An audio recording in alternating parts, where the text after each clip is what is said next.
देश की सत्ता में बीते 3 कार्यकालों से काबिज भारतीय जनता पार्टी के लिए 6 अप्रैल का दिन सबसे खास अहमियत रखता है। इसका कारण ये है कि आज से ठीक 45 साल पहले यानी 6 अप्रैल 1980 के दिन भारतीय जनता पार्टी की नींव रखी गई थी। लेकिन क्या आप जानते हैं कि वर्तमान में विश्व की सबसे बड़ी राजनीतिक पार्टी बन चुकी बीजेपी को ये नाम और कमल का निशान कैसे मिला? तो चलिए अपनी इस खास रिपोर्ट में हम आपको इस पार्टी के बारे में सिलसिलेवार ढंग से बताते हैं। भारतीय जनता पार्टी के इतिहास के बारे में जानने के लिए सबसे पहले आपको जनसंघ के बारे में जानना होगा।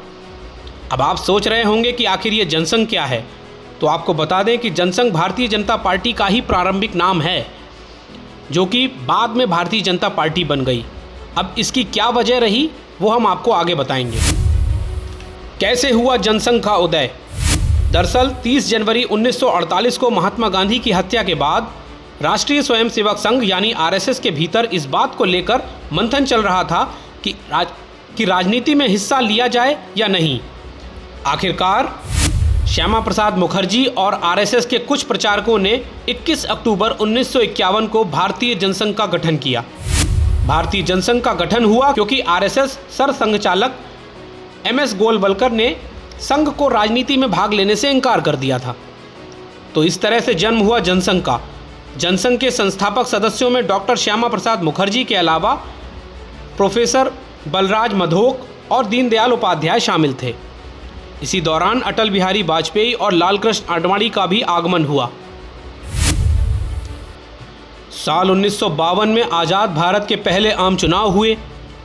इस चुनाव में भारतीय जनसंघ ने भी दीपक चुनाव चिन्ह के साथ हिस्सा लिया और 94 सीटों पर चुनाव लड़कर 3 सीटें हासिल की, जिसके बाद जनसंघ का राष्ट्रीय पार्टी के रूप में उदय हुआ।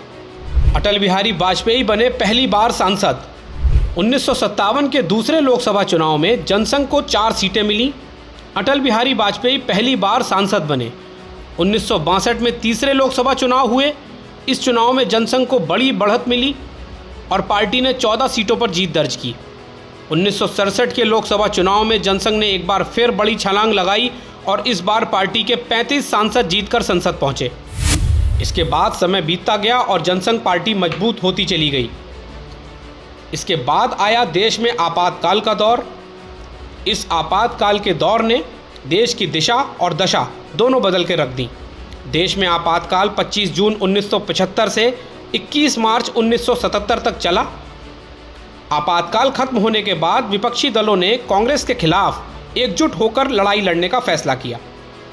उस समय देश की राजनीति में 7 राष्ट्रीय दल थे। इन दलों में जनसंघ भी शामिल थी।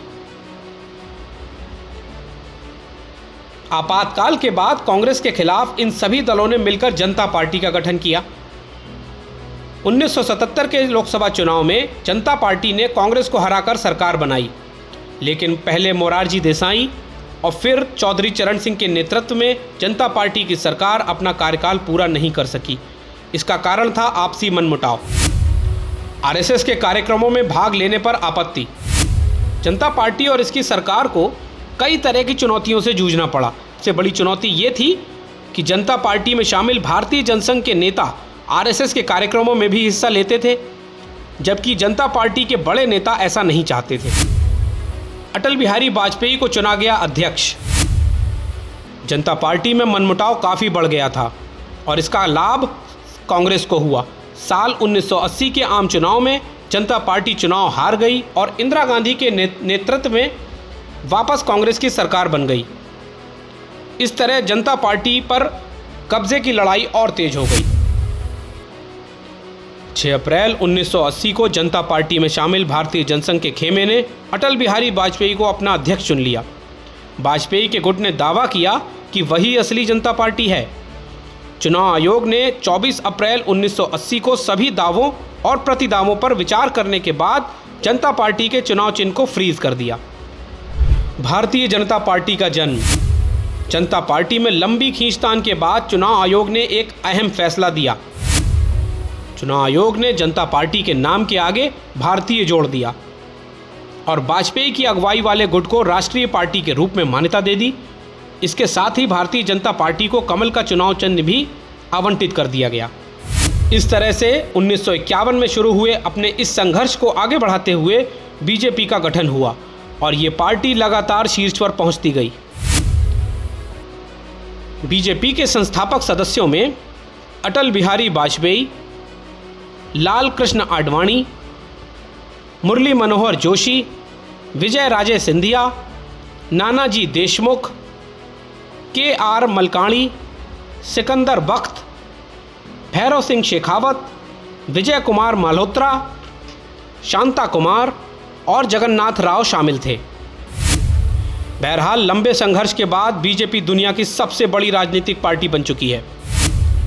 1996, 1998 और 1999 के लोकसभा चुनाव में बीजेपी सबसे बड़ी पार्टी के रूप में उभरी। अटल बिहारी वाजपेयी पहले 13 दिन और फिर 13 महीने के लिए प्रधानमंत्री बने। साल 1999 के चुनाव में अटल बिहारी वाजपेयी ने अपना कार्यकाल पूरा किया, जो कि 2004 तक चला। इसके बाद भारतीय राजनीति में एक नया दौर आया और गठबंधन की सरकारों को नकारते हुए और जनता ने एक दल की पूर्ण बहुमत वाली सरकार को केंद्र में बैठाया। 2014 का आम चुनाव बीजेपी के इतिहास में दर्ज हो गया। नरेंद्र मोदी के नेतृत्व में बीजेपी ने पहली बार पूर्ण बहुमत की सरकार बनाई। ये सिलसिला 2019 में भी जारी रहा। हालांकि 2024 के आम चुनाव में बीजेपी पूर्ण बहुमत से पीछे रह गई, लेकिन नरेंद्र मोदी लगातार तीसरी बार प्रधानमंत्री बने। आज बीजेपी के सदस्यों की संख्या 12 करोड़ से अधिक बताई जाती है।